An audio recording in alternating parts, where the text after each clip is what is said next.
Buenas tardes, sean bienvenidos y bienvenidas al día de hoy al programa Alternativas. ¿Se escucha bien? Bueno, hoy tenemos un panel de lujo con dos profesores pensionados de la Universidad de Costa Rica, de la sede de Occidente, y una profesora de la UNED y de la Universidad de Costa Rica, y mi persona, que soy profesora de la UCR de la sede de Occidente. El día de hoy vamos a compartir una tertulia sobre ética profesional. Cada uno de los invitados el día de hoy tendrá a su cargo temas específicos según sus áreas de especialización. Por su parte, el profesor Luis Salazar fue, bueno, por muchos años, 25 años, yo creo que es suficiente, profe de la sección de filosofía, con muchísimos aportes, ¿verdad? En todas las áreas del conocimiento. Tenemos también al profesor pensionado recientemente, diría yo, ¿no? A don Francisco Valverde. Bueno, ya tiene 4 años de pensión. Bueno, eso fue ayer. Que también era pues parte fundamental de la sección, fue coordinador también.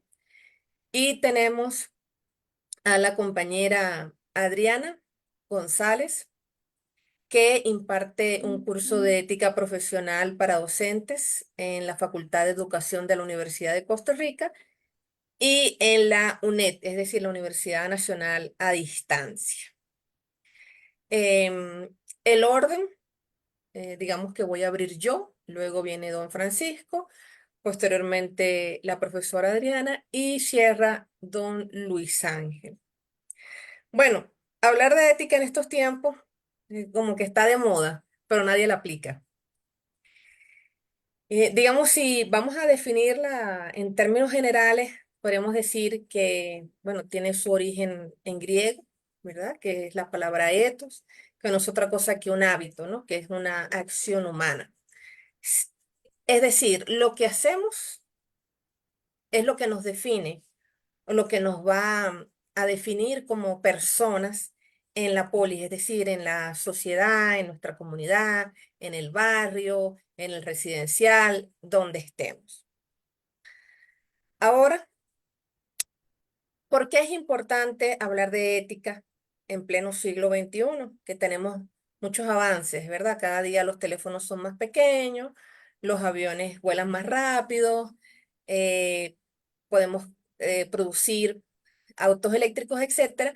Pero ¿por qué es importante hablar de la ética, no? Es decir, una rama de la filosofía viene siendo como una hija. Bueno, cuando pensamos en filosofía, tenemos que remontarnos hace 2500 años antes de Cristo. ¿Y por qué hoy es importante eso, una disciplina tan antigua? Bueno, porque temas como la corrupción, la injusticia, la inseguridad, la desigualdad, etcétera, siguen imperando en nuestra cotidianidad. Entonces, la única forma de solucionar conflictos o enfocarlos de forma dialógica es mediante la praxis ética. Hay que diferenciar algo. La gente cuando piensa en ética dice, bueno, pero es que yo tengo mi ética particular, entonces la ética se vuelve subjetiva. La ética de ninguna forma puede ser subjetiva, ya que, por ejemplo, si yo vivo en una familia donde somos antropófagos, es decir, comemos personas, yo voy a salir a la calle y me voy a comer a los demás. Entonces, la ética no es subjetiva, sino que la ética se convierte en algo intersubjetivo, se construye entre sujetos, entre personas. Y llegamos a acuerdos o a valores específicos que nos permitan convivir de forma adecuada. De eso se trata. Ahora, específicamente, la ética profesional es una especialidad de la ética, así como existe la bioética, que es la ética de la vida, la ética cívica, la ética empresarial, la ética de la salud, la ética de la educación, la ética política, entre otros. Ahora, ¿por qué es importante hablar de ética profesional? Porque tenemos instituciones públicas, privadas, tenemos empleadores y tenemos empleados. Entonces, en esas relaciones, en esos vínculos humanos, deben mediar códigos de conductas que nos permitan establecer ciertas normas. ¿Para qué? Para que los ambientes laborales no sean tóxicos, sino que podamos, ¿verdad?, convivir, porque a veces pasamos más tiempo en el trabajo que en nuestros propios hogares de la manera más adecuada, llegar a consensos y sobre todo, ¿verdad?, establecer lineamientos importantes para la empresa, tanto a nivel de producción, con los vínculos que tienen, con los proveedores, clientes y sobre todo con su relación en la comunidad donde se encuentre, porque en todas las empresas debe existir también una responsabilidad social, una responsabilidad ambiental, entre otros. Entonces, eh, creo y considero que este tema es de suma importancia y que debemos pues tenerlo allí presente en nuestras vidas. ¿De qué se trata específicamente la ética profesional? Bueno, es algo que yo trataré de alguna forma profundizar en mi tiempo, pero por los momentos voy a darle entonces la palabra al profesor Francisco Valverde, que nos va a ampliar un poquito sobre quién es él y de qué nos va a hablar el día de hoy, así posteriormente con los otros panelistas. Adelante, don Francisco. Gracias. Eh, yo soy profesor Francisco Valverde, ya jubilado, profesor de muchos años en la sede de Occidente, en la Universidad de Costa Rica. He trabajado con la UNED, trabajé también muchos años con los colegios dando clases de filosofía en quinto año y me he especializado también con muchos otros en ética, escrito sobre el amor. Precisamente uno de los libros que están en mi haber, voy a trabajarlo hoy, que es el de ética y salud, para que veamos el enfoque de ese aspecto que tenemos tan obviado en el mundo de hoy, que es la salud y todo lo que tiene que ver con los trabajadores de la salud. Vamos por ahí y esperaremos un rato para que empecemos. Muchísimas gracias por su amabilidad. Profesora Adriana, ¿nos podría contar un poquito sobre usted? Gracias. Bueno, buenas tardes a todas y todos, un gusto estar acá. Sí, mi nombre es Adriana González, soy filósofa, soy docente e investigadora de la UCR, de la Escuela de Filosofía, y también de la UNED. Usualmente trabajo temas como la relación entre género y filosofía antigua, me apasiona mucho la filosofía antigua y ahorita estoy preguntándome ahí ciertas cuestiones relacionadas al género, ¿verdad? En el mundo antiguo. Y bueno, pues también me he dedicado en los últimos 5 años, 6, a dar cursos de ética profesional. Entonces, bueno, voy a compartir un poco acerca de mi experiencia con estos cursos de ética profesional docente y bueno, pues entusiasmada por ello. Muchas gracias. Excelente, muy amable. ¿Y don Luis? Muchas gracias, Indira, y muchas gracias al compañero Francisco, y muchas gracias a la compañera que me antecedió. Mi nombre es Luis Ángel Salazar Roces, todo el mundo me dice Panga, y estamos a la orden como Panga.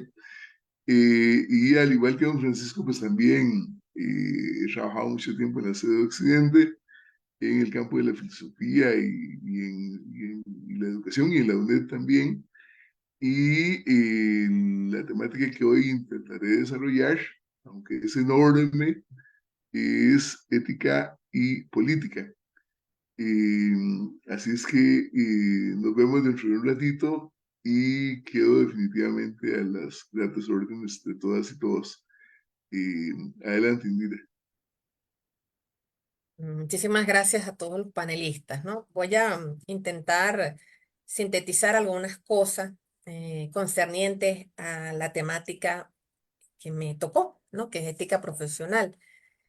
A ver, la ética profesional es un tema, ¿verdad? Que ha interesado a los filósofos y actualmente a las filósofas. Lamentablemente, la mayoría de la historia filosófica de la humanidad han firmado hombres, ¿no? No necesariamente porque las mujeres no hayan escrito algo, sino que no tenían la oportunidad de aparecer, ¿no? En los libros. Entonces siempre, digamos, aparece allí, ¿no? Ese término, filósofo y no filósofas, como debería ser. A ver, desde la antigüedad, pero que se ha desarrollado como una disciplina, es decir, como una práctica, como una actividad humana a partir de 1970 o de los años 70. Uno de sus pioneros o de sus padres, podríamos decir que fue el jurista estadounidense Charles Fried, que en 1975 publicó un trabajo titulado em, Derechos y Profesionales, temas también concernientes a la moral, y dio como que apertura, ¿no? A todo este mundo de la ética profesional moderna, es decir, en el trabajo. ¿Qué analizó o cuál fue la inquietud de este autor? Bueno, analizar los conflictos entre la moral ordinaria y la moral de los roles que tenían los abogados, ¿no? Porque había una preocupación allí, ¿no? En cuanto a la interpretación de las leyes y la aplicación de la misma. Ahora, em, se defiende, en cierto sentido, una idea de que los abogados tienen una obligación moral de representar fielmente a sus clientes, incluso si esto implica actuar contra sus propias convicciones. Digamos que esto es un código normativo, ¿verdad? Para las personas que estudian leyes y que posteriormente se egresan la misma especialidad. Entonces, si no compartís ese pensamiento, igual tenés que defender a tu cliente, ¿no? Porque ya vos te comprometiste, diste tu palabra y debes honrarlo. ¿Qué ocurre? Desde entonces, la filosofía de la ética profesional ha generado dos oleadas en la literatura, que se han enfocado en diferentes aspectos y problemas de la ética de las profesiones o los profesionales, especialmente según la mirada de Charles en la profesión jurídica. La primera oleada se extendió desde los 70 hasta los 90 y se conectó con la filosofía moral y se centró en los conflictos entre la moral ordinaria y la moral de las profesiones. Luego, en los 90, y que esta permanece hasta la actualidad, se relaciona más con la teoría del derecho y la teoría política, que juega un papel fundamental en la representación profesional y en el mantenimiento y fomento de una democracia pluralista. Yo a veces pienso, eh, o quisiera pensar, mejor dicho, que en un futuro no muy lejano pueda surgir una tercera alternativa de esta ética profesional, que busque otras perspectivas, otros enfoques, por ejemplo, como la ética conductual, la ética de las virtudes o la ética de la relación fiduciaria. ¿Por qué? Porque la ética viene a ser un campo dinámico en constante evolución que refleja los cambios sociales, culturales y tecnológicos que afectan a la sociedad en general. O sea, eso no es algo que está aislado, sino que permea a lo que hacemos parte, ¿verdad?, de la ciudadanía. Entonces, la ética profesional viene a ser este conjunto de normas y valores morales que regulan el comportamiento de los seres humanos en el ejercicio de una profesión. Entonces, muy interesante, ¿cuáles son tus valores? ¿Cuáles son las normas que vos vas a emplear en tu entorno laboral? Estas normas, a su vez, y estos valores, ¿verdad? Que son intangibles. Bueno, por ejemplo, en un hogar pueden existir valores como la solidaridad, el respeto, la tolerancia. Entonces, con base a estos, yo voy a buscar o se debería promover el bien común. El respeto, la comunicación, la cooperación y la profesionalidad entre los miembros de mi profesión. Es decir, si yo soy abogada, si yo soy psicóloga, si soy educadora, entonces yo tengo que buscar promover estos valores en mi ambiente. La ética profesional, entonces, sirve, ¿verdad? Sirve, y esto es bien importante porque ahora, como los enfoques se han dado a una sociedad pragmática, ¿verdad? Todo tiene que tener algún tipo de utilidad. Entonces, ¿para qué sirve?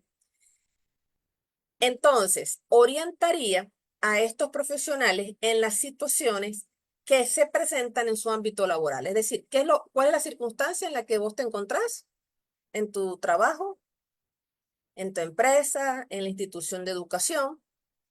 Y para prevenir o resolver posibles conflictos éticos que puedan surgir en algún momento. Por tanto, esta contribuye a mejorar la calidad y la eficiencia de los servicios o productos que se ofrecen y a fortalecer la confianza y reputación de una profesión o una organización. Entre más confianza, entre más solidaridad, entre más empatía, ganamos. ¿Ganan quién? Gana el empleador, ganan los empleados, ganan los clientes, ganan los proveedores, ganamos todo. ¿Por qué? Porque la imagen que yo estoy proyectando es de confiabilidad. Como sujetos humanos necesitamos, ocupamos de la confianza. Ahora,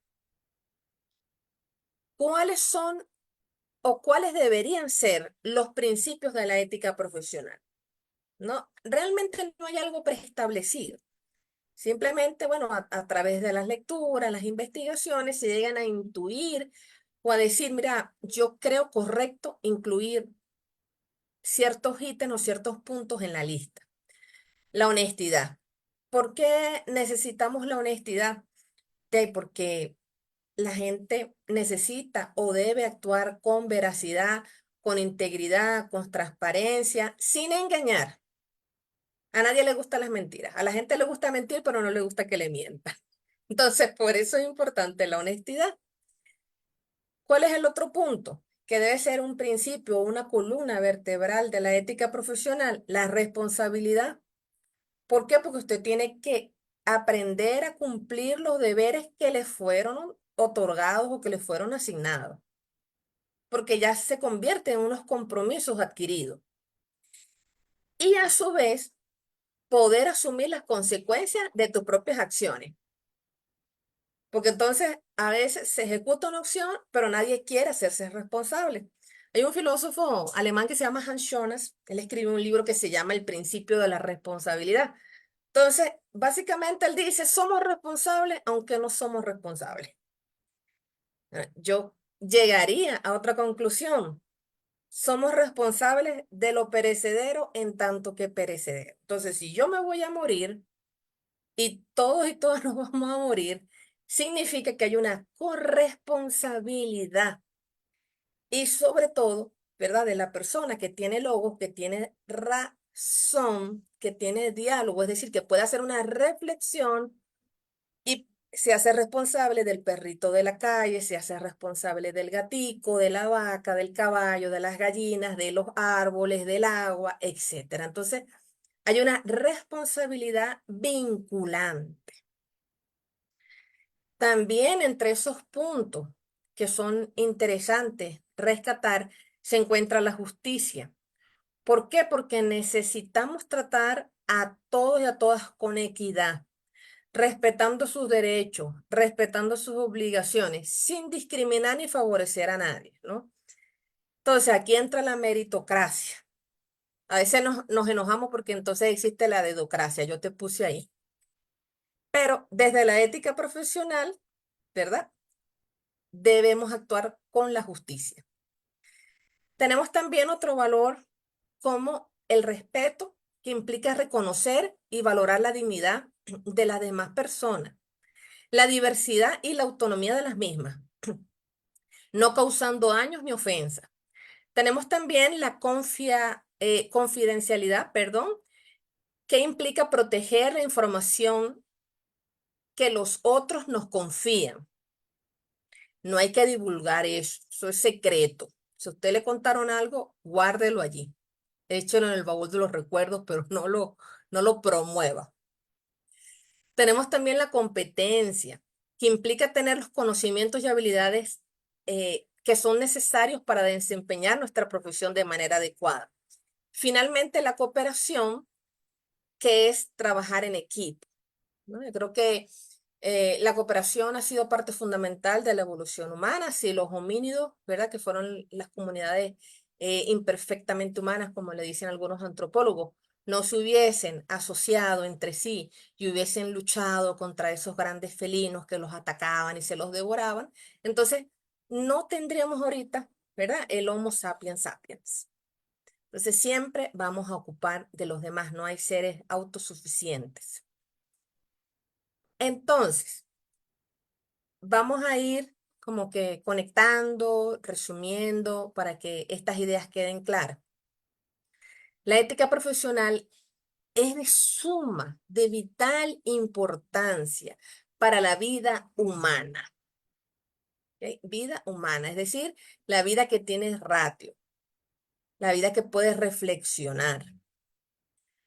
¿Por qué? Porque estos principios y estos valores nos dignifican en nuestra vida personal y en nuestros entornos laborales, es decir, nuestros sitios de trabajo, para actuar con responsabilidad, para contribuir al bien común, para mejorar nuestra calidad como profesionales, para fomentar la confianza y sobre todo, y considero que esto es un punto muy importante, para respetar el código deontológico o el código de ética, deontológico. ¿Por qué? Porque estos, bueno, vendrían siendo las normas morales y legales que rigen nuestra actividad como personas. Entonces, ¿qué es la ética profesional? Bueno, es una forma de vivir. También podría ser una vocación, también podría ser una pasión por lo que hacemos, pero una pasión con sentido crítico, con compromiso, pero compromiso hacia quién? Y ahí, hacia la sociedad, hacia la humanidad en general. De eso se trata la ética profesional. Ahora, ¿qué ocurre? ¿Qué ocupo yo como profesional en mi entorno laboral aplicando esa ética profesional? Bueno, yo tendría entonces que reflejar los valores de mi profesión y sobre todo de mi organización, ¿verdad? Porque yo tengo que defender el lugar donde yo trabajo. Ahí entra el respeto, entra la comunicación, etcétera. También la honestidad y la competencia. Es decir, yo tengo que estar en un puesto acorde a mis actitudes, a lo que yo pueda desarrollar y pueda ofrecer, ¿verdad? A todos y a todas en general para la retroalimentación necesaria. ¿Dónde se aplica la ética profesional? ¿Solamente en la filosofía? ¿Solamente en la abogacía? ¿En ciertas carreras? No, en todas por igual. Por ejemplo, en la medicina, en la empresa, en los ámbitos militares. Por ejemplo, bueno, Costa Rica no tiene militares, pero las milicias deberían tener ética. Imagínense ustedes un militar que estuviese armado y de repente le da, ¿verdad?, por empezar a matar gente. Entonces, tienen que haber códigos, ¿verdad?, que regulen estas actividades, ¿no? Igual en el ambiente psicológico, en el ambiental, entre otros. Ok. Entonces, son códigos, ¿verdad?, que yo debo seguir en mi ámbito laboral. ¿Para qué? Para prevenir, para orientar y para resolver conflictos que puedan surgir en mi ejercicio profesional. Y sobre todo para mejorar la eficiencia y los productos que se puedan ofrecer. No sé, ¿verdad? En cada ámbito profesional es diferente. Por ejemplo, a veces pensamos que las personas que trabajan en ciencias de la salud tienen más responsabilidad, pero los que trabajan en educación creo que también tienen igual o más responsabilidad que un médico, que una enfermera. ¿Por qué? Porque estamos a cargo de la formación de niños, de jóvenes, de adultos, etcétera, ¿no? Y son los que posteriormente van a estar en esos ámbitos o entornos laborales. Entonces, ¿qué quiero decir con esto? Que ninguna área en específico es más importante que la otra. Todas son importantes y todas son necesarias por igual. La medicina, la psicología, la educación, la política, etcétera. Ahora, yo nombré la deontología. La deontología profesional y la ética profesional son lo mismo. Bueno, podrían surgir dudas al respecto. A ver, se vinculan entre sí, pero no son lo mismo, no son iguales, no son idénticos. Porque la deontología se refiere a un conjunto de principios y normas éticas determinando los deberes mínimamente exigibles en los profesionales en el desempeño de su actividad. Y la ética profesional, por su parte, se refiere a una reflexión filosófica sobre la moralidad de las conductas en las profesiones o en los profesionales, buscando fundamentar racionalmente las normas y los valores que orientan la actuación de estas profesiones.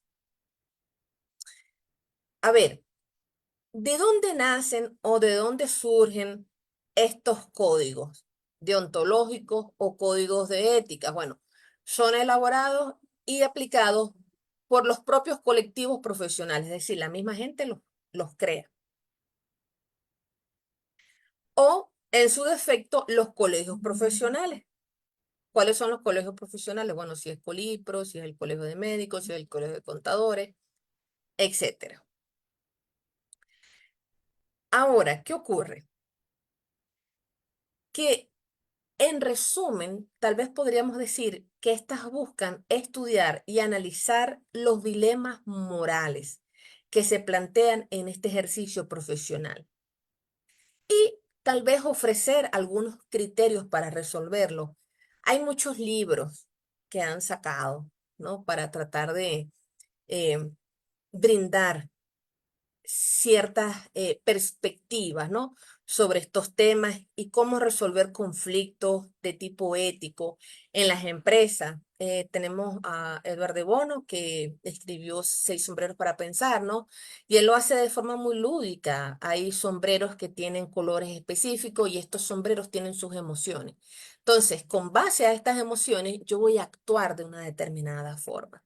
También tenemos los sistemas éticos como el hedonismo, el utilitarismo, la bioética, hasta el cristianismo, ¿no? Existen miles de sistemas éticos. ¿Qué te ofrecen cada uno de ellos? Bueno, te ofrecen eh, requisitos o te ofrecen códigos o te ofrecen normas que vos debéis de respetar, que vos debéis de cumplir y con base a eso, ¿verdad?, regir tu vida o solucionar alguna situación específica.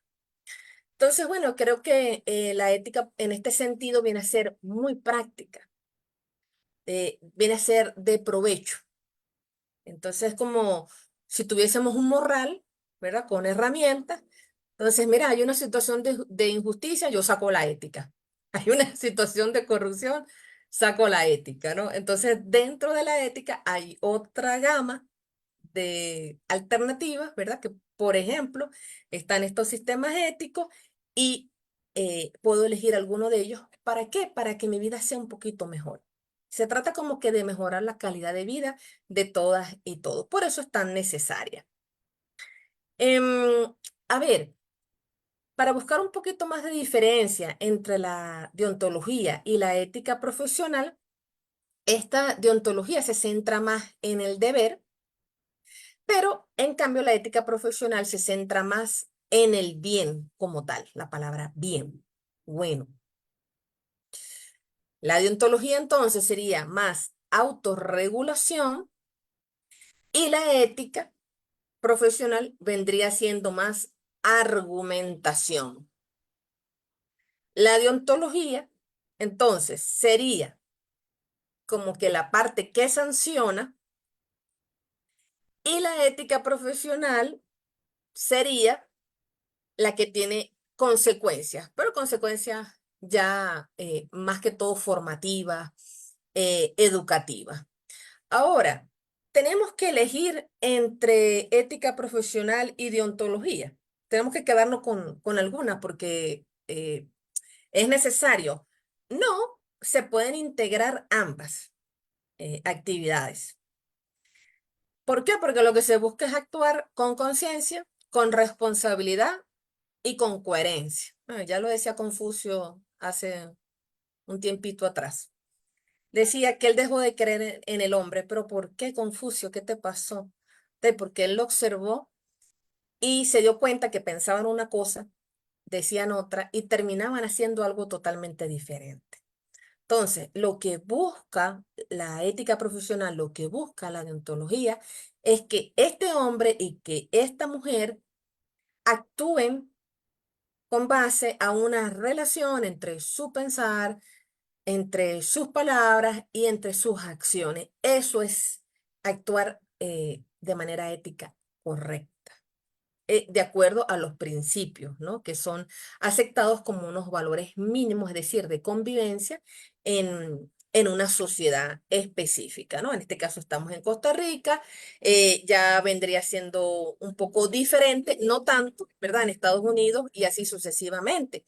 A ver, hay valores mínimos en la sociedad, por ejemplo, no robar, no matar, no transgredir las leyes, que sí, que la gente mata, que la gente roba, que la gente miente, sí, pero no debería.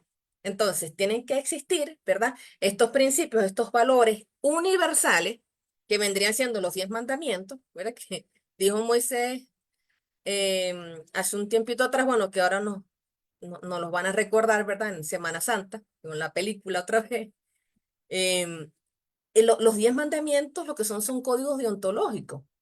Entonces, lo que te dice es, mira, para no extinguirnos como sociedad, no debemos robar, no debemos matar, debemos honrar a padre y madre, yo no debo, ¿verdad?, tomar venganza, etcétera. Entonces, a partir de allí, tenemos que llegar a acuerdos mínimos sociales para tener, ¿verdad?, una integración humana correcta.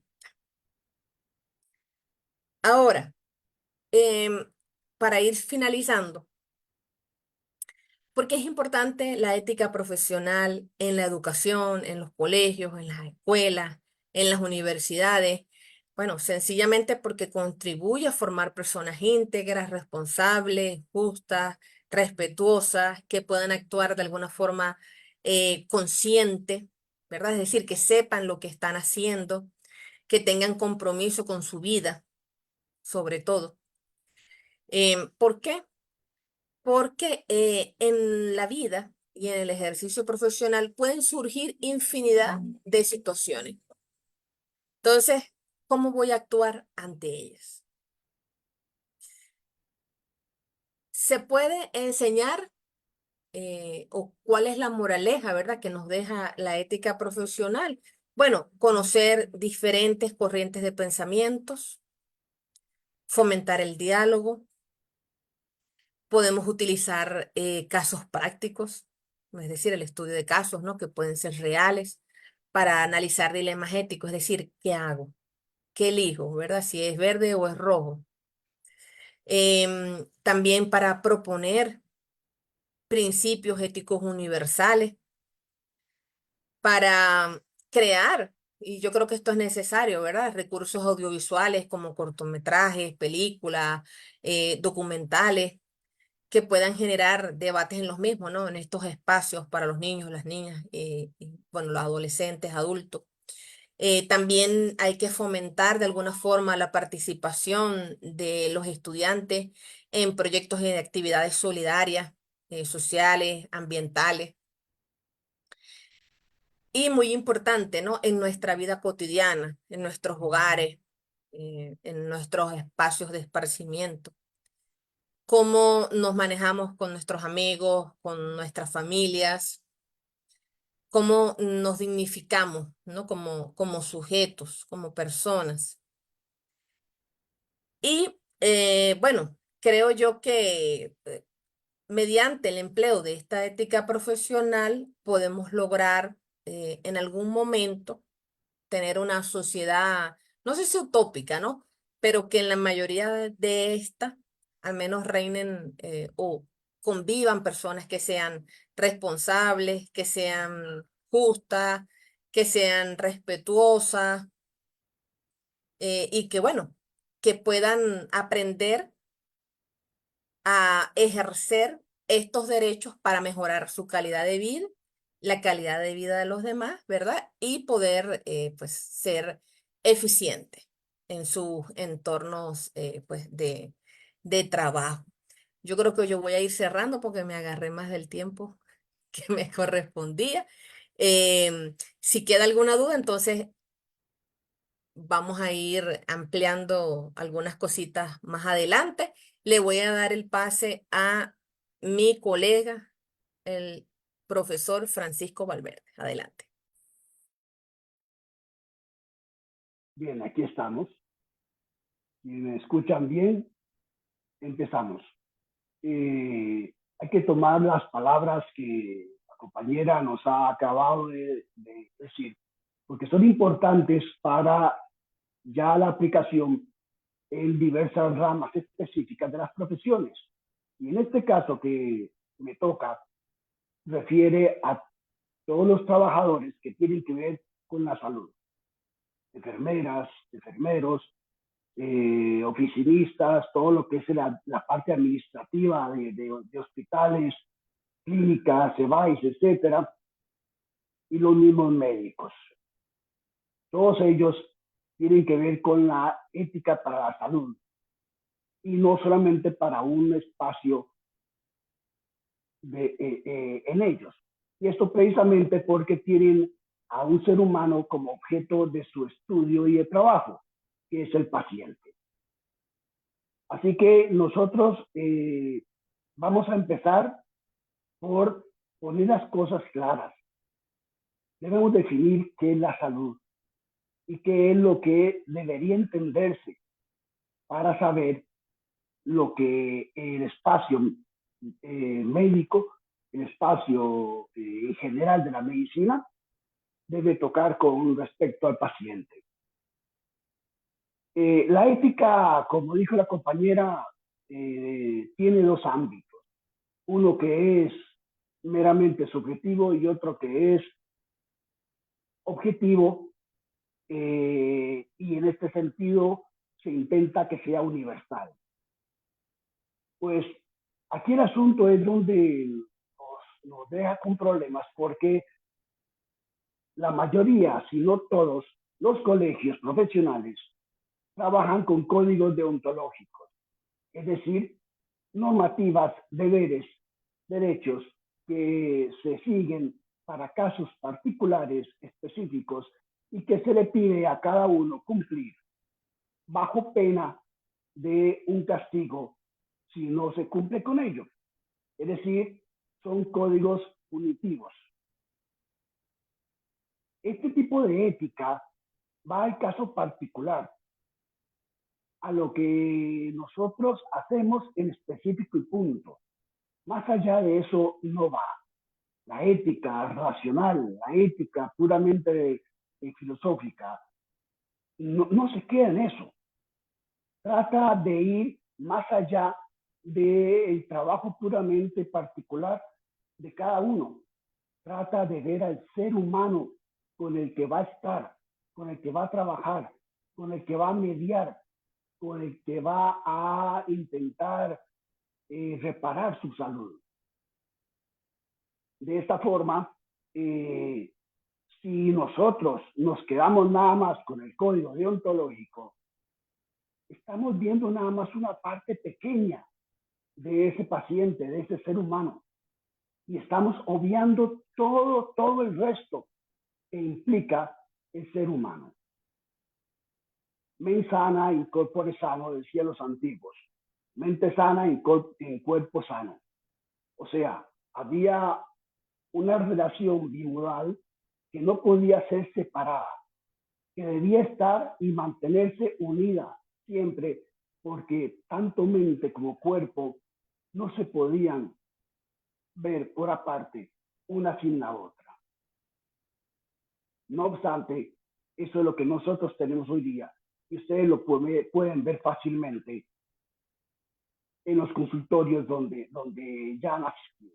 Fíjense en la definición que la Organización Mundial de la Salud da para salud. Por cierto, vamos a trabajar sobre este libro, que es el libro que tiene la UNED todavía en funcionamiento. Con mucho orgullo lo digo. Es un libro que tiene ya más de 25 años y sin embargo sigue siendo trabajado. Vean ustedes lo que dice.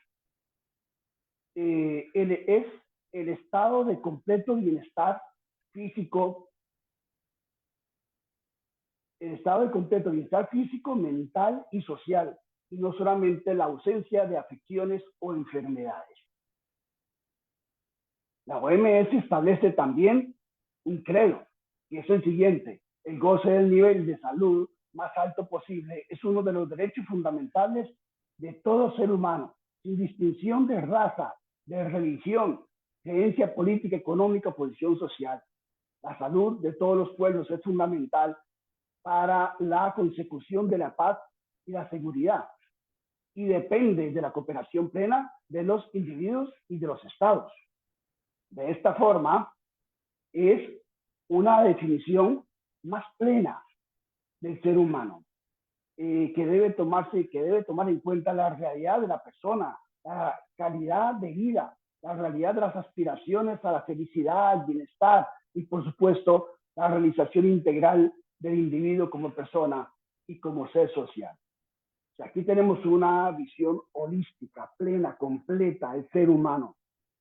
No es un cuerpo el que llega a ser sanado, es una persona con aspiraciones, con deseos, con ilusiones, con proyectos de vida, que el médico, que la enfermera, que el administrativo va a tener frente a sí y que debe entender de alguna forma que esa persona está poniendo toda su seguridad, su confianza, toda su disposición en sus manos. Y esto implica que la persona está confiando totalmente en nosotros. Y una definición como esta no puede jamás quedarse en la parte del cuerpo. No puede jamás pensar en curar el cuerpo y lista la enfermedad, vamos saliendo, que venga el otro. No debería ser así. Sin embargo, la realidad nuestra es totalmente otra.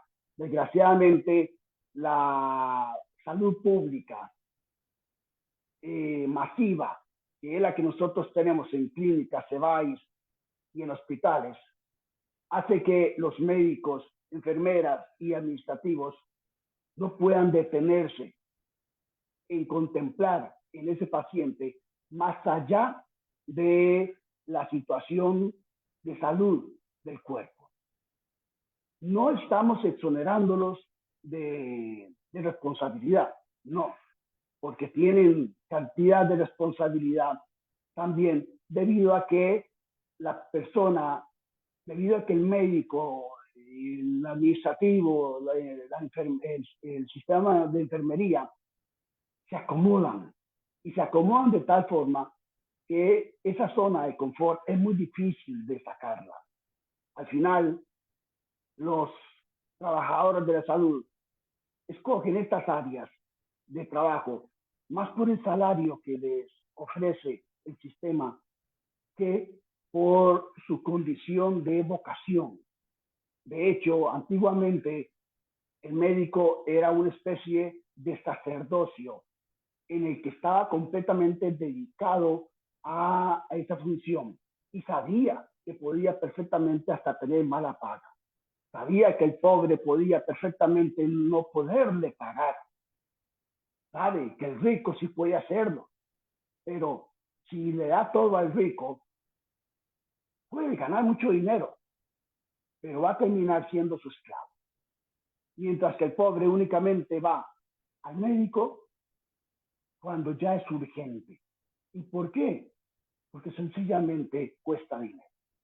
Entonces, la parte privada de la medicina es un ámbito totalmente aparte a la parte pública. La parte pública por lo menos nos ayuda a resolver la enfermedad. La parte privada nos puede hasta mimar, pero cuesta dinero. En este sentido, la salud tiene precio. La salud tiene un precio que en muchos casos muchísima gente no puede pagar. Y este es uno de los problemas más grandes que tenemos, más serios, porque la salud pública intenta hacer todo lo posible por ayudar al enfermo, pero cuando las personas que trabajan en esa área van solamente por su salario, lo que tenemos es una persona que desesperada intenta deshacerse del paciente y que venga el siguiente. Tanto que ustedes habrán tenido muchísimas experiencias consigo mismos o con personas cercanas en donde se sientan en el consultorio médico y el médico, si acaso y con mucho costo, les vuelve a ver.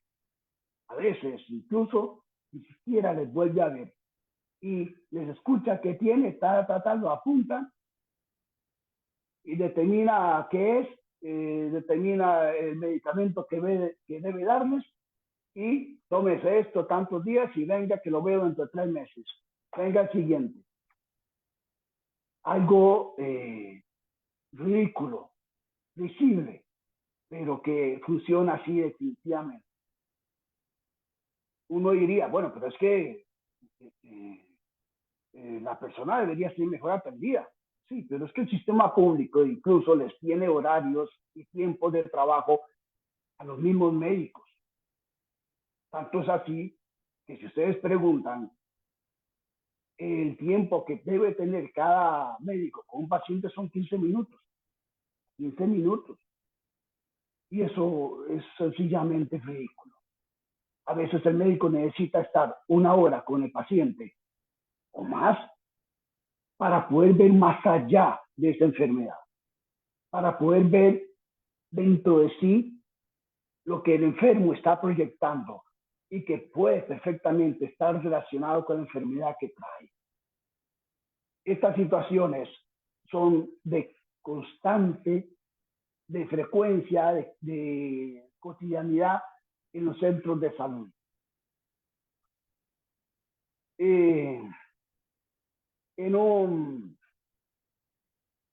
En uno de los elementos principales que tienen que ver con la graduación de los médicos está el juramento hipocrático. El juramento hipocrático era algo que los médicos debían recitar Y ahí estaban los elementos principales que indicaban que el médico debía dirigirse a curar la enfermedad, que no debía tratar a la persona sana, que de una u otra forma no debía destruir la vida, sino promoverla. Todos esos elementos estaban en ese juramento. Ya se ha perdido. El juramento se ha modificado sustancialmente y hay otros juramentos que se han propuesto y que, de hecho, hoy día ya ni se recitan. Aparecerán como un separador de libros al lado del título, aquel juramento, para que si lo tiene a bien el médico, el nuevo médico, leerlo, lo leerá. Y si no, sencillamente aquel juramento hipocrático se perderá. Por ejemplo, uno de sus apartados decía: no daré ninguna droga letal a nadie, aunque me la pidan, ni sugeriré un tal uso, y el mismo modo tampoco a ninguna mujer daré permiso abortivo, sino que a lo largo de mi vida ejerceré mi arte pura y sanamente. Esto, como ustedes comprenderán, no se da. No se da. Recordamos celebridades como Elvis Presley, Michael Jackson y no sé qué otros, que solicitaban al médico que les diera toda clase de drogas para mantenerse despiertos, porque no lograban con el tren de exigencia de sus carreras. Y las drogas al tiempo terminaban permeando su salud al extremo de que una sobredosis terminaba matándolos porque ya no hacía efecto aquellas drogas que se le daban. Eso es muy común hoy día. Sin querer meternos mucho tampoco en las clínicas que se dedican a mejorar la imagen de la persona, clínicas de cirugía plástica y demás. Todas estas funciones que son muy lucrativas para los médicos que se dedican a ellas, están fuera de lugar dentro de lo que era el código propiamente dicho de la medicina. Pero hoy es simplemente un aspecto lucrativo que dentro de esta sociedad mercantil se vale y se va.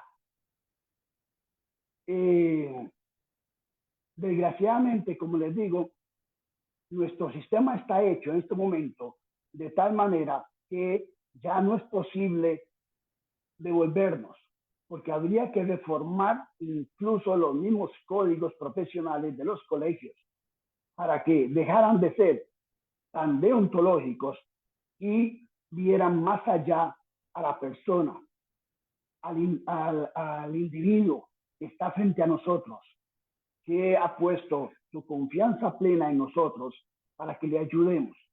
Y si solamente llegamos y lo que tratamos es de darle algún elemento paliativo para que deje de doler o para que le resuelva el problemita que tiene, es muy probable que nosotros no estemos viendo al ser humano, sino simplemente a un cuerpo que requiere ser curado para que siga trabajando bien aceitadito en las empresas, en las industrias o donde trabaje.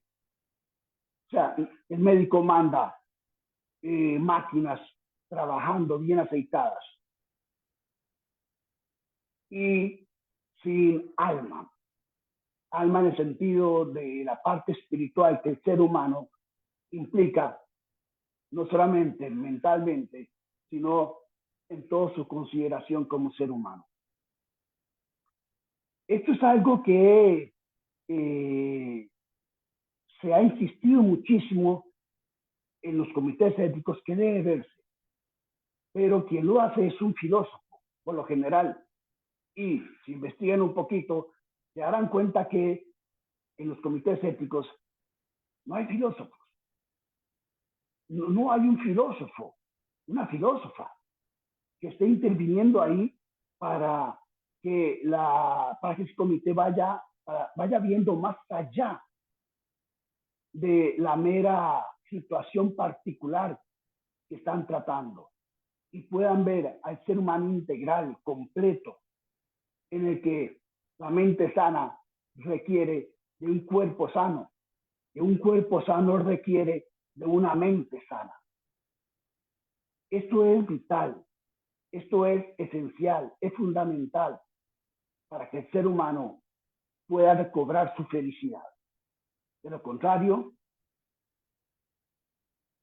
pues lo que tenemos es la sociedad en la que vivimos, mercantilizada, consumista, que lo que interesa es tener posesión de objetos para que nos distraigan un rato, y cuando se nos agote ese poquito de felicidad, volver nuevamente a consumir y de esa manera mantener la economía trabajando, la economía mercantil trabajando, dándole vueltas, porque dentro de nuestro sistema el dinero es el que manda todas las áreas.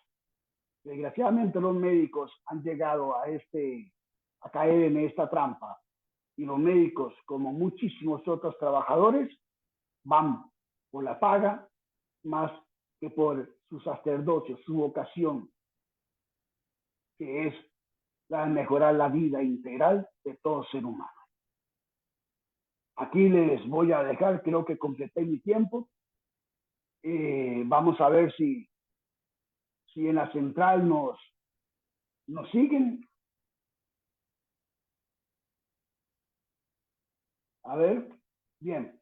Si no, entonces voy a darle el pase a la compañera Adriana González, que ella es la que va a continuar con otra de las áreas de la ética profesional. Adriana. Bueno, Francisco, muchas gracias por sus palabras y por cederme el espacio. Sí, voy a hablar un poquito sobre la relación entre ética y educación. Y bueno, en primer lugar, agradecer por la invitación, por el espacio en general. Y bueno, es un gusto estar por acá con todas y todos ustedes. Y bueno, así como indicaba Francisco, la relación entre ética y educación es amplísima y muy variada. Podemos hablar de muchos subtemas. Es una relación con muchas aristas, es incluso algo complicado, sobre todo porque lo problemático del rumbo de esta relación depende mucho de lo que se entienda por ética y por educación, ¿verdad? En los últimos 3 o 4 años he sido profesora del curso de ética profesional docente para las carreras de educación preescolar, educación primaria y educación musical. Entonces, bueno, ha sido una experiencia muy interesante porque ha servido como un espacio para problematizar y reflexionar críticamente de una manera interdisciplinaria, que en primer lugar eso me parece fundamental cuando hablamos de ética y de ética profesional hoy en día, ¿verdad? Necesitamos salir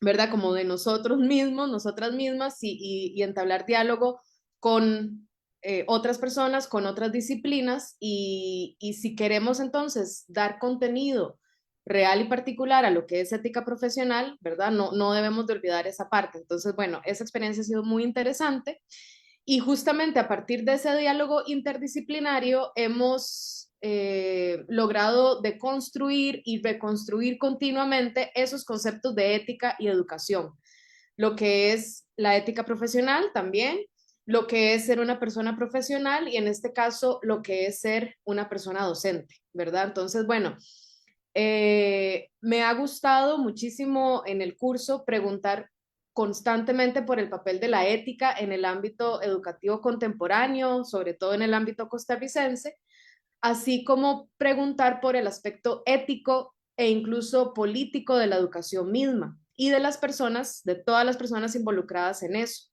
¿Y por qué? Aquí coincido con Indira y con Francisco también en que la ética profesional, desde mi perspectiva, debe de ir más allá a simplemente atender un código deontológico, ¿verdad?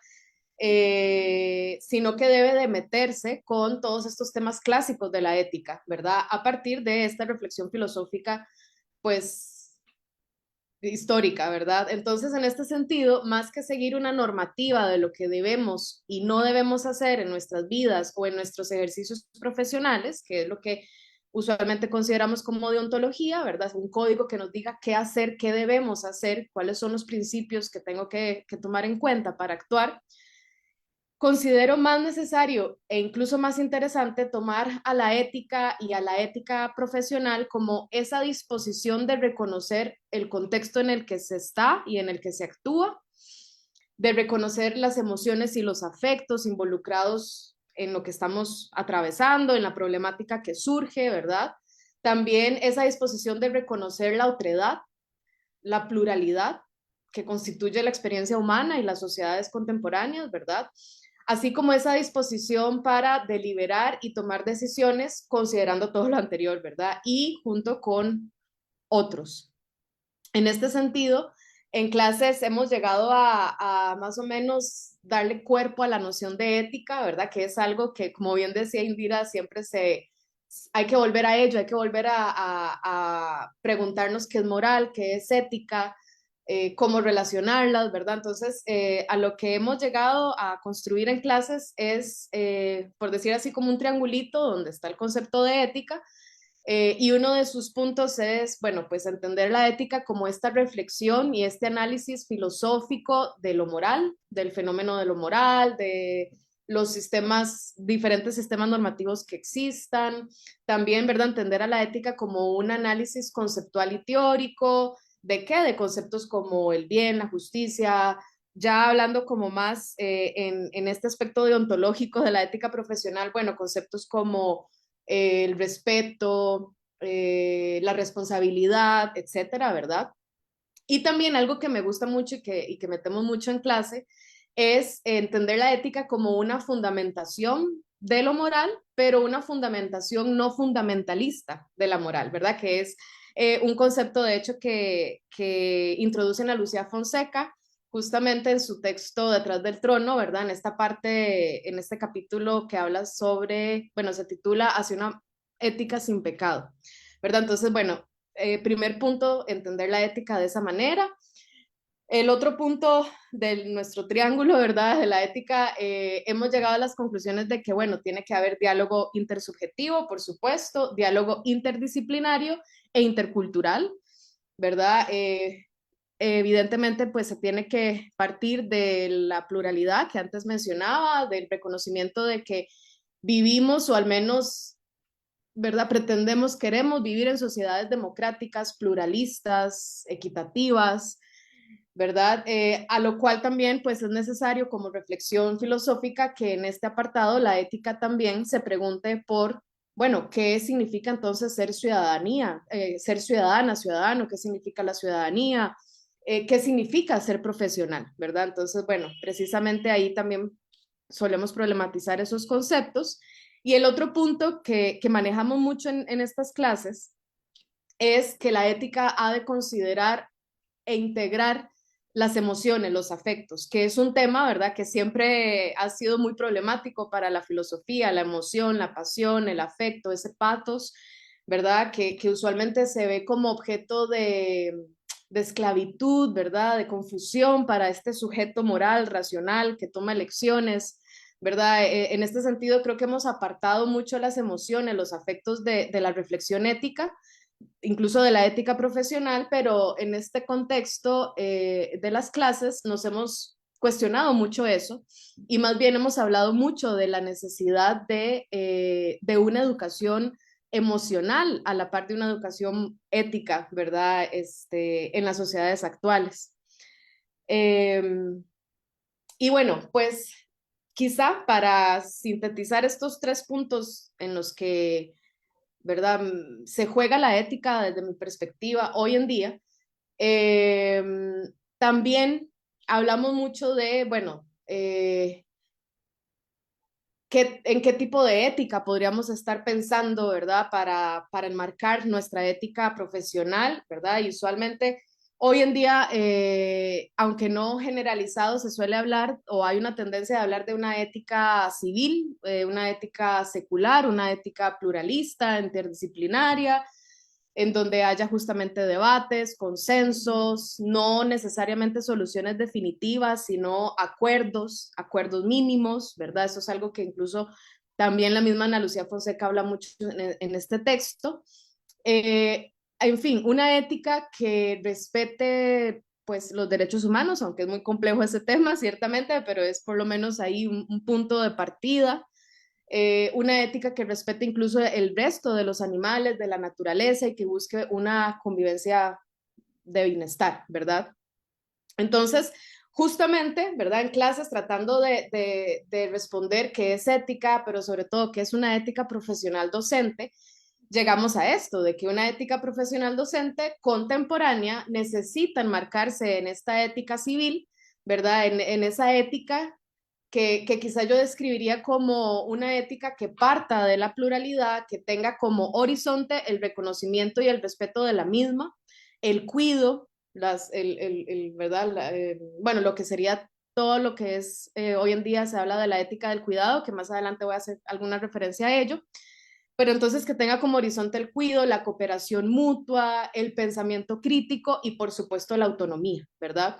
Y justamente en ese momento es donde se nos aparece, ¿verdad? O llega, digamos, a la discusión en clases el tema de la educación, porque aquí es justamente fundamental una educación que vaya acorde a este tipo de ética, ¿verdad? Que tenemos en mente. Es imprescindible una educación para poner en práctica esta ética, incluso para pensarla como posible, ¿verdad? Y aquí es donde surge algo interesante de la relación entre ética y educación. Si en el contexto de la educación, incluso sea formal o informal, ni siquiera imaginamos posible una ética así, por más que parezca utópica, ¿verdad? Si ni siquiera la consideramos posible, ni siquiera la imaginamos, ¿verdad? Eso es pues algo bastante problemático, no imaginamos otras alternativas de acción, de cómo vincularnos, de cómo relacionarnos, de cómo aprender, incluso, ¿verdad? De cómo transmitir,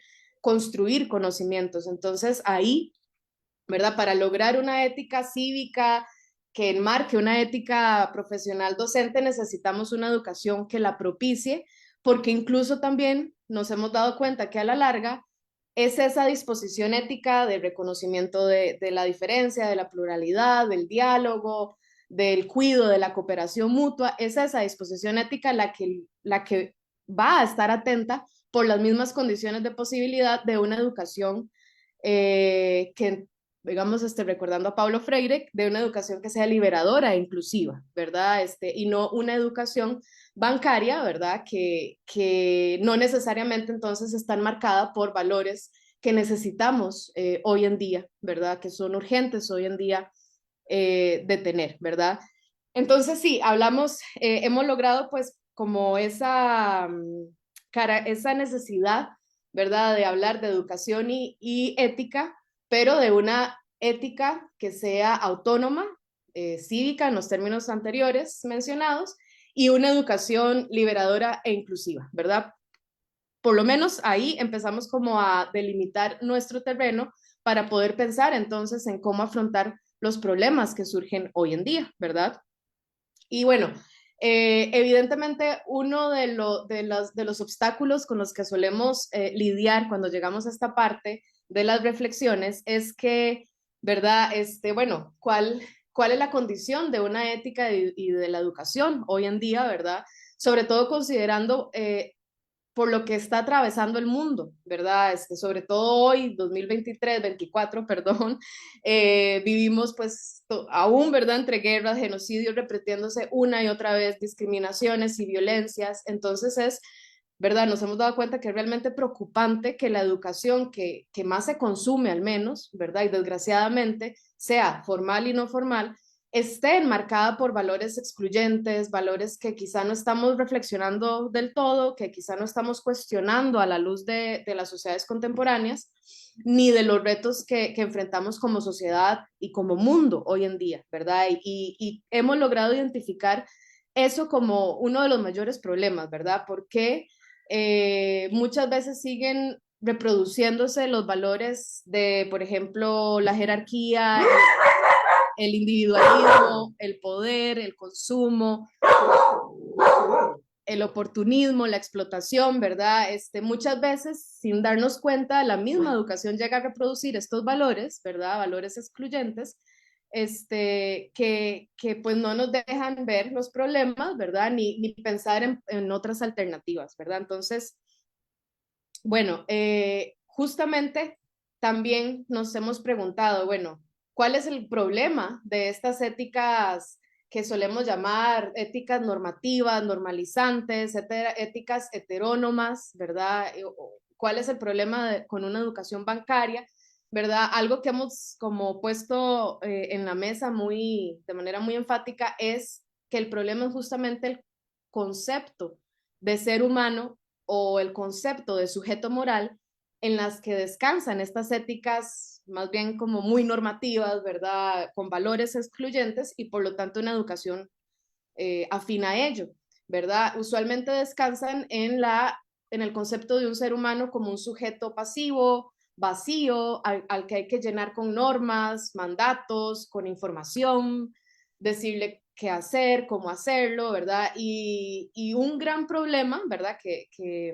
Con el que lidiamos es que, ¿verdad? No solamente solemos tener sistemas morales, sobre todo, pero también éticos así, sino que también usualmente la educación que consumimos es así, ¿verdad? O lo que consumimos últimamente, pues tiene el fin de consumirse y ya, nada más, ¿verdad? De llenarnos de un montón de cosas y no tenemos entonces como acción, espacio para reflexionar ni para, eh, ¿verdad? Llevar a cabo acciones. Y por supuesto que esa noción, ¿verdad? Que no necesariamente tenemos consciente o tenemos ahí al frente, ¿verdad? No la podemos ver muchas veces. Esa noción de ser humano pasivo, vacío, permea. Nos hemos dado cuenta en clases que permea cómo nos relacionamos y cómo nos vinculamos con las otras personas. Y en el contexto educativo, cómo nos relacionamos y cómo nos vinculamos con estudiantes, con colegas y con las demás personas con las que nos encontramos en los centros educativos, ¿verdad? Y justamente ahí es donde volvemos a encontrar como esta relación entre ética profesional docente, ética, ¿verdad? Y todo el aspecto pues de reflexión crítica que tiene la filosofía, que es necesario para, ¿verdad? Para preguntarnos esto, bueno, ¿cómo entiendo al estudiante que está frente a mí? ¿Cómo entiendo a mi colega? ¿Qué espero de esta persona? ¿Qué no espero? ¿Cómo me vinculo? Si me vinculo desde una relación totalmente dispar, ¿verdad? Donde premien valores como el poder, el dominio, la opresión, ¿verdad? O más bien, ¿cómo puedo hacer para cambiar esa relación a una, en la medida de lo posible, horizontal, ¿verdad? Donde nos respetemos, donde nos reconozcamos, donde dialoguemos, sea mi colega, sea el estudiante o la estudiante de preescolar, de primaria, de secundaria, ¿verdad? Que eso ha sido también algo muy interesante de estos cursos. El escuchar a personas que ya tienen su práctica profesional y que empiezan a relacionarse con bebés, incluso niñas y niños muy pequeños, adolescentes, ¿verdad? Entonces, lo interesante es, bueno, cómo hemos logrado llevar todas esas problemáticas de la ética y la ética profesional a nivel teórico, cómo darles contenido con lo que estamos viviendo hoy en día, ¿verdad? Y también ver que realmente pensar en cómo nos comprendemos como seres humanos tiene, ¿verdad?, implicaciones en cómo nos relacionamos en nuestras profesiones, ¿verdad? Entonces, bueno, además de esas preguntas, también nos hemos preguntado muchísimo, entonces, bueno, ¿cómo nos entendemos como sujeto moral? ¿A quién consideramos como sujeto moral y a quién no? ¿Quién está dentro de mi círculo de consideración moral y quién no y por qué? Incluso la pregunta de qué es un ser humano, ¿verdad? O qué es un estudiante incluso normal, ¿verdad? Como para contextualizar un poco la cosa.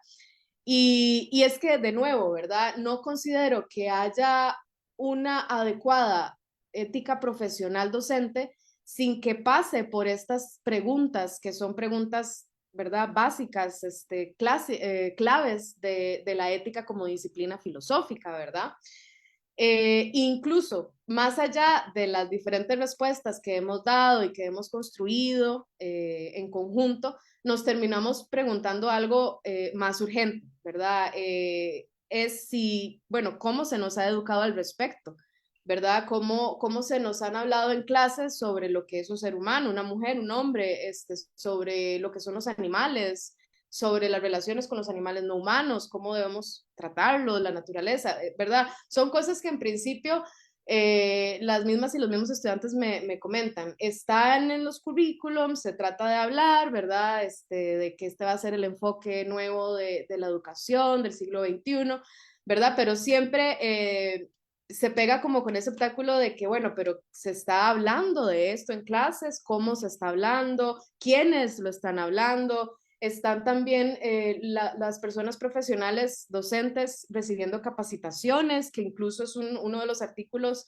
del Código de Ética de Colipro, ¿verdad? Es un deber del profesional actualizarse, y sí, claro que lo es, pero también, ¿verdad? Eso nos ha mandado a preguntarnos, bueno, ¿qué hace también las instituciones educativas, incluso el ministerio, para propiciar estas discusiones en los centros educativos, para capacitar a sus docentes, a sus trabajadores, para pagarles, remunerarles todo ese trabajo de una forma adecuada? Eso también es ética y ética profesional, ¿verdad? Y eso es algo que de nuevo nos hemos llegado a dar cuenta de que no se suele mucho hablar en los centros educativos, ¿verdad? No se suele mucho hablar entre colegas. Pero bueno, es ya la identificación de un problema, ¿verdad? Que por lo menos en clases hemos logrado identificar y se nota, ¿verdad? Que está esa disposición pues como de abordar esos temas, ¿verdad? Tan necesarios para orientarnos en nuestro ejercicio profesional. Voy a ir cerrando rápidamente porque creo que también me estoy pasando unos minutitos, pero no quería irme sin antes hablar un poco de que hacia el final de estos cursos, ¿verdad? Del semestre, también solemos mucho vincular la ética profesional docente con lo que es la ética del cuidado, ¿verdad? Que es una ética que tiene algunos enfoques ahí de género, pero sobre todo también tiene o parte del reconocimiento de que el ser humano es finito, es vulnerable y que por ende es dependiente, dependemos unos a otros. Lo decía Indira en su participación antes, ¿verdad? Nos necesitamos, somos sociedades gregarias, somos seres gregarios, perdón, tenemos sociedades, es importantísimo. Ahí es donde se juega la ética y la política, ¿verdad? En el vínculo en que nos necesitamos y dependemos mutuamente, ¿verdad? Entonces, bueno, eso es algo que hemos como enfatizado mucho, ¿verdad? En que, bueno, una ética profesional docente tiene también que tomar, ¿verdad? Aspectos de esta ética del cuidado porque estamos hablando de cómo vincularnos, ¿verdad? Unos a otros y cómo dependemos unos a otros, ¿verdad? Y cómo esto lo podemos, pues, eh, trabajar y explotar en la educación, con la educación formal o informal, ¿verdad? Cierro mi participación con una cita de un texto que justamente habla sobre la educación y la ética profesional docente y la ética del cuidado, eh, porque me parece muy interesante, ¿verdad? El punto de vista del artículo, ¿verdad? Dice así: lo propio de la ciudadanía se ha construido de manera formal según una imagen de un individuo independiente, libre, asalariado y abstraído de necesidades materiales y emocionales.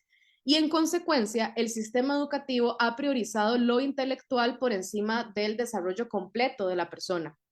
el interés por el otro, la empatía, la preocupación por los asuntos de la comunidad, la solidaridad, la tolerancia, el civismo, etcétera, no han formado parte del equipaje de una persona educada, dice este texto. Continúa de la siguiente manera: un currículum escolar que trate los temas relacionados con el cuidado en el ámbito personal, familiar y doméstico permitiría tanto la institucionalización en el seno de las comunidades más inmediatas y primarias de ciertos valores que hacen el mundo más habitable, como el aprendizaje de ciertas competencias necesarias para la creación y el mantenimiento de los vínculos afectivos, el desempeño doméstico o la crianza de los hijos e hijas. Si estas competencias no se llegaran a aprender en el sistema educativo, se verían forzadas a aprenderse de manera informal y en base a expectativas que están atravesadas por estereotipos de género. Entonces, bueno, cierro la cita.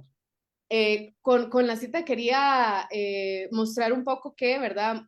Esta ética del cuidado puede, junto con una ética profesional docente, ¿verdad? Puede darnos elementos importantes a considerar como estos, ¿verdad?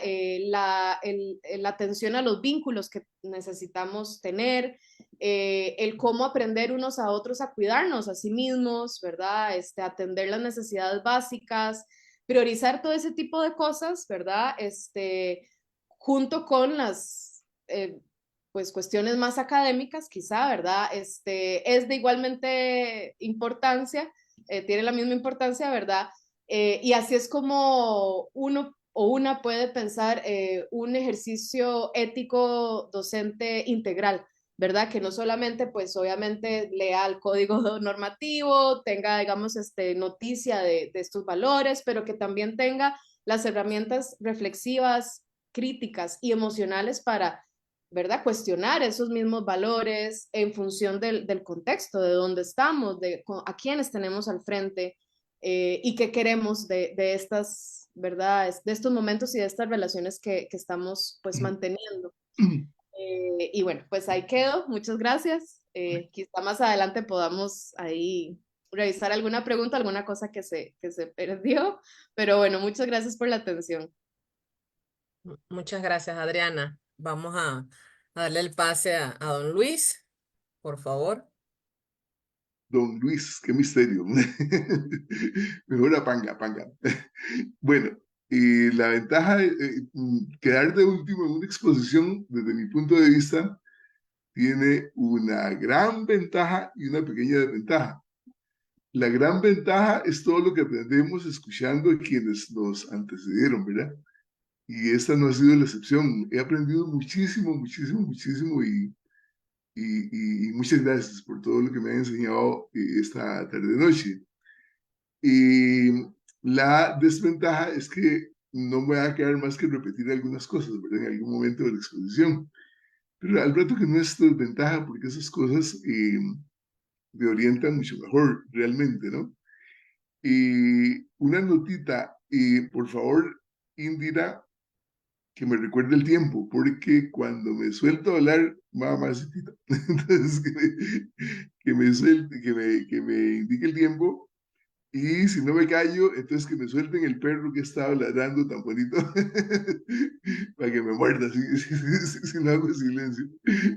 Bueno, siempre que me corresponde hablar ante un auditorio, y más en este caso un auditorio tan respetable, desde todo punto de vista como el de Alternativas, y las y los colegas, he planteado siempre lo siguiente: por favor, no me crean.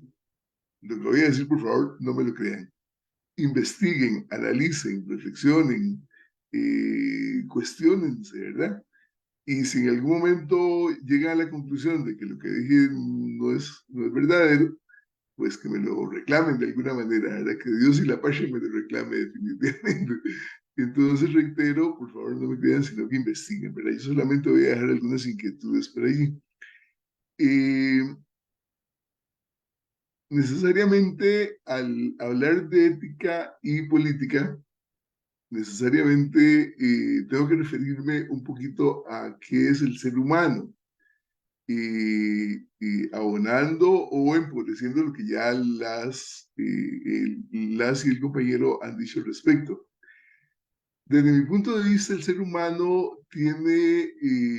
es un compuesto indisoluble de por lo menos 5 o 6 elementos fundamentales, ¿no? El ser humano, desde mi punto de vista, es lo físico, es lo biológico, es lo psíquico, es lo espiritual, es lo cultural, es lo social, o es lo social y lo cultural, ¿verdad? ¿Y qué es esto de que el ser humano es lo físico? Es que por dicha ocupamos un lugar en el espacio. Y por cierto que esta sociedad horrible en la que estamos viviendo, sociedad capitalista, neoliberal, que me han oído todo el tiempo el cuento, ¿verdad? Que yo considero homicida, ecocida, que yo considero, bueno, que mata a la gente, ¿verdad? Y mata al ambiente, la sociedad en la que estamos, el sistema en el que estamos, ¿verdad?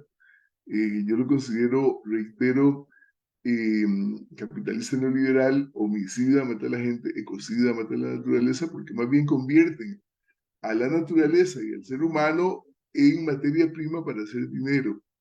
Lo peor, ya don Francisco se refería, por ejemplo, al asunto en la medicina, ¿verdad? Lo peor que puede suceder.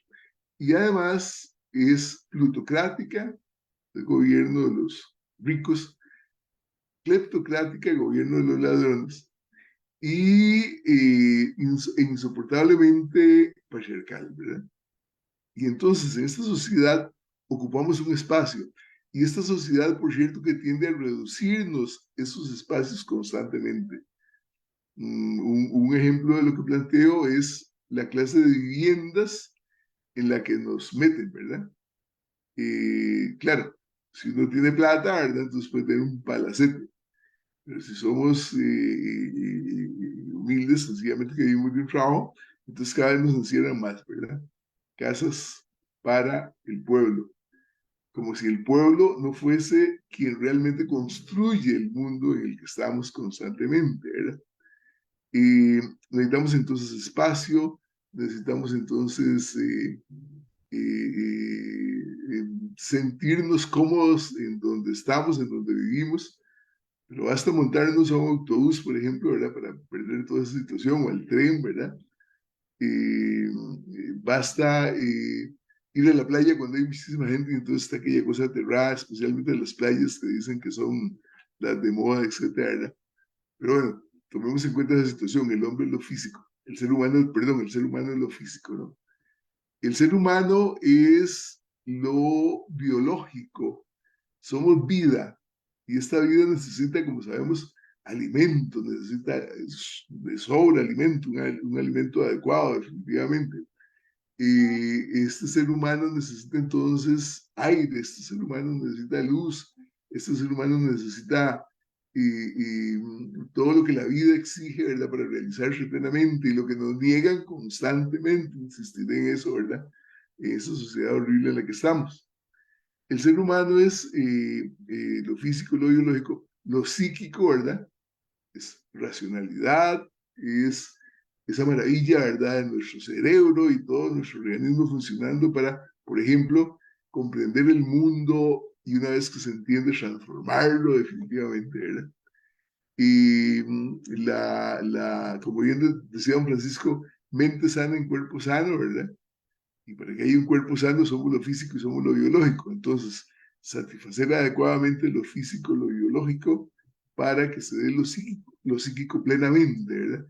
Pero acá en esta sociedad cada día encierran a lo psíquico y nos niegan la capacidad de pensar, la capacidad de analizar. Por eso el lema de nuestro programa, pensar libremente para construir un país y un mundo integralmente mejores. Somos lo psíquico, somos lo social, definitivamente somos un animal, que a eso nos vamos a referir cuando ampliemos un poquitito lo de política, ¿verdad? Somos lo social, como ya lo señalaban quienes me anteceden, el ser humano no puede vivir solo, el ser humano es naturalmente dependiente. Por cierto que en ese sentido considero totalmente odioso el individualismo terrible en que nos han metido y considero igualmente odioso e insoportable y criminal ese espíritu de competitividad que nos han metido. La competitividad para mí es criminal totalmente, ¿no? El ser humano nació para la cooperativización. Somos, como dice Ubuntu, ¿verdad? Soy porque somos, realmente, ¿no? Entonces, el ser humano es lo social. Obviamente, de lo social se desprende lo cultural, ¿verdad? Entendiendo cultural por toda creación humana y un poco más especializado, ¿verdad? Las artes, las letras, la literatura, etcétera, ¿verdad? Pero en fin, todo lo que el ser humano hace. De ahí también despega lo espiritual. Como saben, yo soy ateo completamente, ¿verdad? Ateo comunista y con relación a la moral existente, tan hipócrita, inmoral, ¿verdad? Así me presento siempre. Y entonces reitero, como materialista que soy, el espíritu para mí se manifiesta en la forma más pura de la espiritualidad, las artes, en todas sus gamas, ¿verdad? La música, por ejemplo, oír, escuchar una buena música es escuchar una manifestación muy pura definitivamente de la materia que es lo espiritual en esa dimensión que yo planteo. Y obviamente hay que incorporar esa dimensión, lo ecológico, ¿verdad? Dependemos definitivamente de la naturaleza que nos rodea, ¿no? Dependemos vitalmente de la naturaleza que nos rodea. Por eso la debemos proteger absolutamente, ¿no? Bien, eh, ese, ese bosquejo que hago de lo que desde mi punto de vista es el ser humano, me permite caer en lo político. Desde mi punto de vista, el ser humano, como decía Aristóteles por allá, ¿verdad? Es un animal político. No podemos vivir sin la polis, sin los demás seres humanos. Y para vivir adecuadamente con los demás seres humanos, necesitamos una serie de normas generales que nos permitan convivir adecuadamente. Y ya nos vamos acercando a lo que para mí es la auténtica política. Para mí, ahora, aclaro que una cosa es política y otra cosa es politiquería. La politiquería para mí es la prostitución de lo político totalmente. Prostitución en ese sentido concreto, ¿verdad? Referido al problema que estoy analizando. Es decir, la venta, ¿qué digo? Degradación definitivamente de la política, ¿verdad? La política desde mi punto de vista es una ciencia, y creo que lo he planteado acá algunas veces, una ciencia totalmente enciclopédica, deliciosísima, maravillosa. Y cuando hablo de enciclopédico, para la gente joven me remito a Wikipedia, ¿verdad? Para los antiguos me remito al tesoro de la juventud, esas, eh, ¿cómo se llaman? Enciclopedias, un conjunto de libros grandísimo, ¿verdad? Donde uno aprende de todo, definitivamente. Es que en el quehacer político se necesita saber de todo.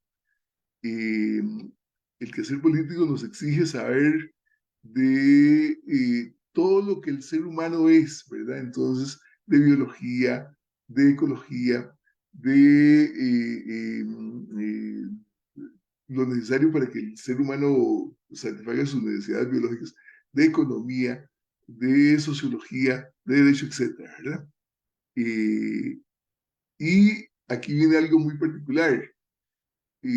La política es esa ciencia, repito, enciclopédica, ¿verdad? Que nos exige estar estudiando la realidad en la que estamos desde diferentes puntos de vista. Y lo más interesante es que la política no es, ¿qué digo?, campo exclusivo de los científicos políticos. De ahí que en algún momento me corrija María Ángel, no es campo exclusivo de los científicos políticos, sino que la política debe ser practicada por todas y todos. Somos, como ya reitero, decía Aristóteles, animales políticos, es decir, necesitamos practicar la política. Por eso entonces, al practicar esta ciencia, todas y todos estamos en la necesidad de estudiar constantemente la realidad en general, ¿verdad? Y aquí viene algo muy importante. La política, reitero, no es exclusiva de las argollitas estas de especialistas en política, ni mucho menos de politiqueros, sino que debe ser una práctica de todas y todos, ¿verdad? Y aquí insisto en que todas y todos debemos participar en el quehacer político. ¿Cuál es la meta fundamental de la política?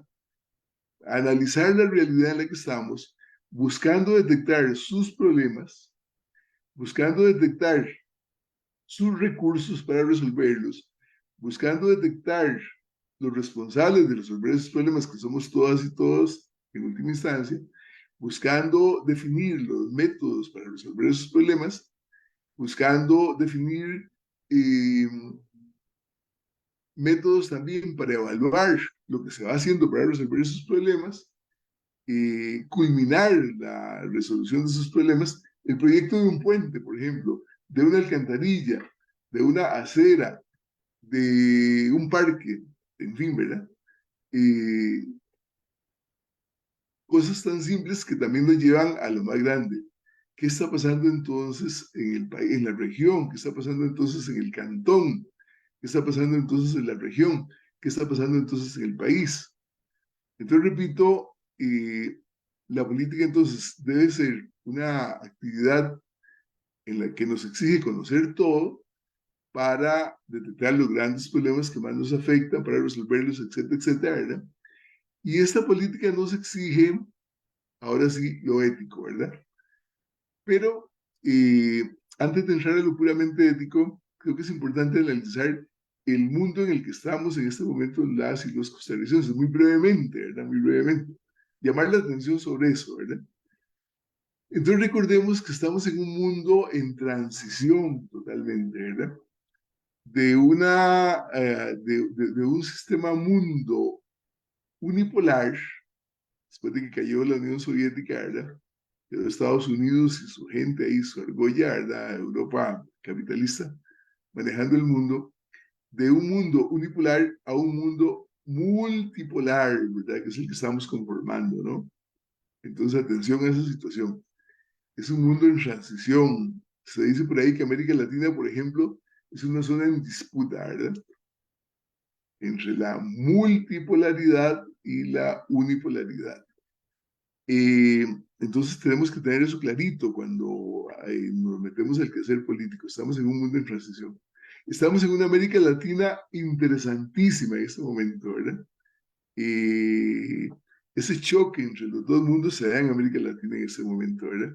Milei, por ejemplo, en Argentina, ¿verdad?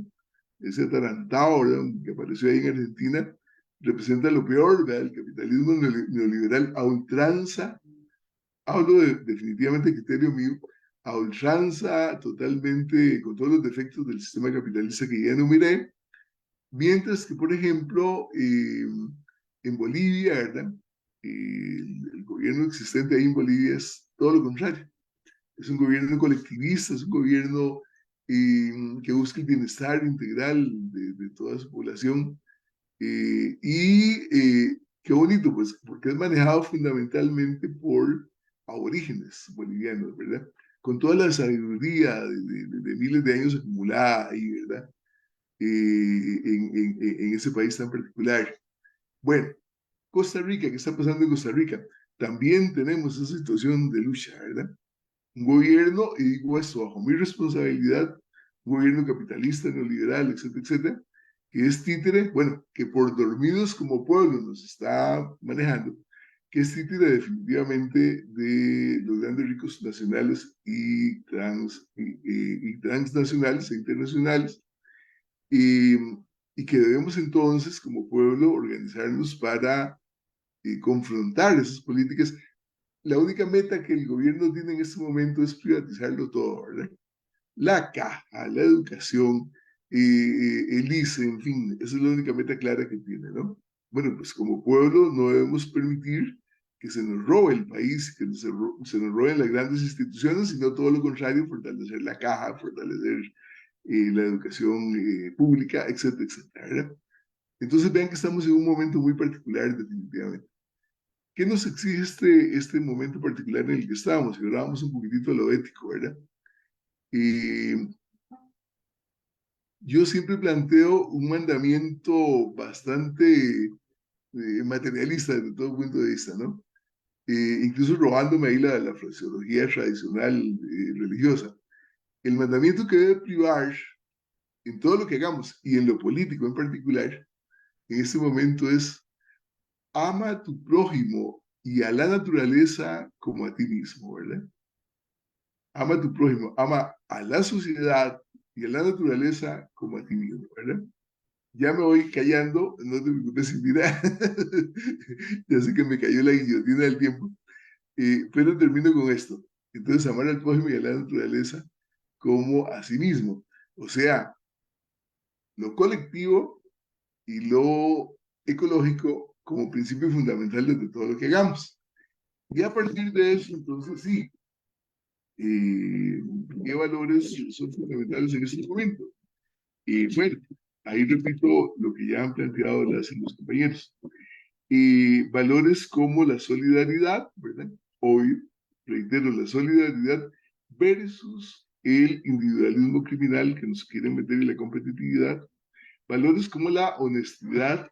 Hay una frase por ahí muy linda, ¿verdad? Que no sé de quién es exactamente, se la atribuyen a Aquino, ¿verdad? Y Mafalda. Aquí no faltan recursos, lo que sobran son ladrones, ¿verdad? Y entonces, ojo a eso, que para la politiquería costarricense se cae el puro pelo. Entonces, honestidad, solidaridad, respeto integral al ser humano, el verdadero político que somos todas y todos, debemos respetarnos mutuamente, ¿no? Y la constancia, ese perseverar en ese construir un mundo nuevo, ¿verdad? En ese pensar libremente para construir un país y un mundo integralmente mejores. La responsabilidad está definitivamente divorciada de la politiquería. La dialogicidad, esa capacidad de escuchar y de plantear y de dialogar con los demás seres humanos. La responsabilidad, repito, la dialogicidad, la creatividad, el buen político, y en ese sentido todas y todos somos políticos. Repito, creatividad debe ser creativo, la cooperación, reiterando lo ya planteado, la generosidad, el verdadero político, todos los seres humanos debemos ser generosos, y la búsqueda de una justicia integral, ¿verdad? Económica, política, social, cultural y ecológica. El optimismo, el ser humano debe ser optimista, el político que somos todas y todos. Recordemos que la utopía se consigue mañana y lo imposible pasado mañana, ¿verdad? Y en la síntesis, eso es lo que quería, las inquietudes que pretendía dejarles, que fortalezco con el párrafo que siempre leo, ¿verdad?, de nuestra Constitución Política. Párrafo primero del artículo 9, que nos mete como responsabilidad fundamental hacer política tal cual la hemos estado de alguna manera sugiriendo. Dice, párrafo primero del artículo 9 de la Constitución Política. El gobierno de la República es popular, ojo, es del pueblo, ¿verdad? Popular. El representativo es participativo, todas y todos debemos participar. Alternativo, responsable, e inmediatamente hay un punto y dice, y lo ejercen el pueblo en primer lugar. Nos toca a todas y todos ejercer ese quehacer político, no dejárselo a la mafia, ¿verdad? Y tres poderes, legislativo, ejecutivo y judicial. Pero vean qué interesante, el pueblo primero, ¿verdad? Estamos por encima de los tres poderes, cuyos miembros, y con esto termino, son servidores nuestros. Ahora el 4 de febrero, no sé cuándo es, vamos a votar por los servidores nuestros a nivel local. ¿Qué pasa cuando el dueño de la finca, que nosotros somos los dueños de la finca Costa Rica, no le sirve alguien que contrató? Sencillamente se le echa, ¿verdad? Bueno, pues entonces vamos a contratar administradores para nuestra finca, que si no nos sirven, los echamos. A nivel de Costa Rica también, si no nos sirven, los echamos. Pero estar siempre practicando esta ciencia maravillosa que se llama política. Perdón que me pasa, pero ya me callo. Gracias, compañeros y compañeras. Muchísimas gracias a don Luis Salazar, más conocido como Panga, por esta reflexión tan interesante. Y bueno, estoy anotando, vean, a los tres, don Francisco, Adriana y Panga, les tengo preguntas, pero vean, si yo se las leo ahorita, entonces nos da mañana, tenemos que abrir un semestre aquí y matricularnos.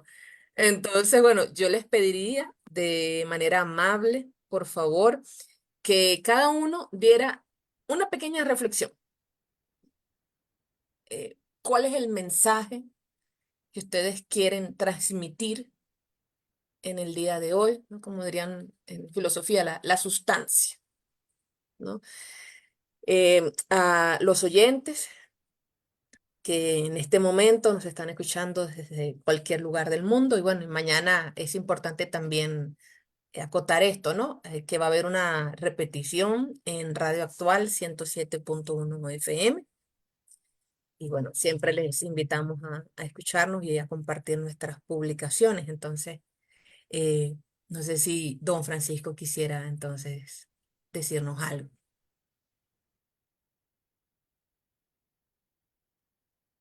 Ok, ahora sí. Bueno, la reflexión aquí que se podría hacer es que nosotros no vamos a poder cambiar las cosas si no comenzamos a cambiarnos a nosotros mismos. Es decir, si no comenzamos a ver lo que somos para poder proyectar eso a los demás, va a ser muy difícil que las cosas cambien. A menos que lo hagamos mediante códigos deontológicos, que ha sido la única arma que hemos tenido para que se marque una dirección, una línea a partir de la cual partimos de que esas personas son éticas y si no cumplen con esa línea, entonces no son éticas.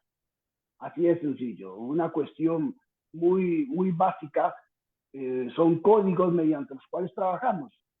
Pero para poder ver la integralidad de la persona, definitivamente tenemos que vernos a nosotros como personas también integrales.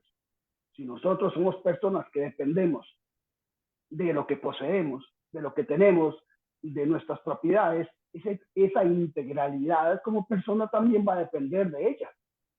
Entonces va a quedar al vaivén de nuestras propias propiedades.